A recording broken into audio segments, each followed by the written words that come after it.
नमस्ते. आज मी कोलंबी आणि मेथी याचा रस्सा करते. कोलंबी आणि मेथीचा रस्सा, त्याच्यासाठी आपल्याला वाटण लागणार आहे. कोथिंबीर, पुदिना, ओल्या मिरचीची पेस्ट, भाजलेलं सुकं खोबरं, कांदा, टोमॅटो, लसूण आणि आलं ह्याचं आता आपण वाटण करायचं. हे वाटण आपण आता वाटून घेतलं. आता इथे एका कढईमध्ये आपण तेल घालूया. तेल बऱ्यापैकी घालायचं, कंजूसी नाही करायचं.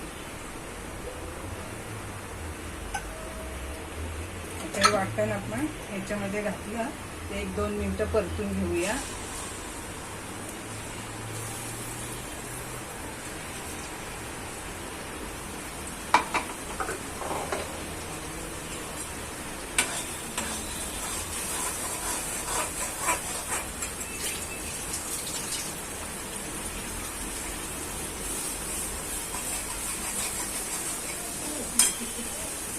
ते परतून घेतलं तर लाल तिखट घालूया.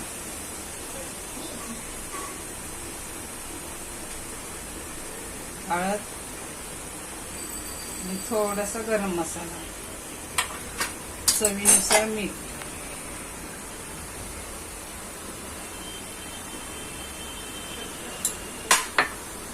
आणि ही कोकम मी घेतलेली आहे ती पण टाकते. आता ही कोलंबी आणि मेथी घालूया.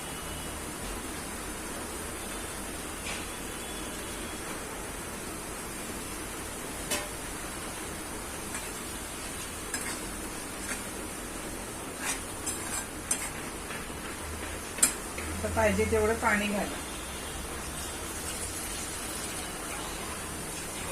मिक्सरचं भांड पण स्वच्छ धुवून घेतले.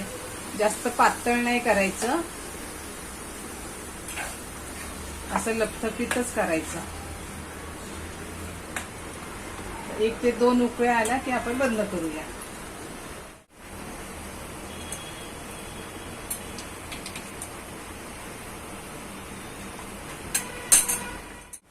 आपला कोलंबी मेथीचा रस्सा तयार आहे. एवढं पातळ ठेवायचं, अजून घट्ट ठेवलं तर चालेल, अजून पातळ केलं तर पण आम्हाला एवढं घट्ट पाहिजे. गॅस बंद. कोलंबी मेथीचा रस्सा तयार. भाकरी, कांदा याच्याबरोबर खायचं. आवडला तर शेअर करा, लाईक करा, सबस्क्राईब करा.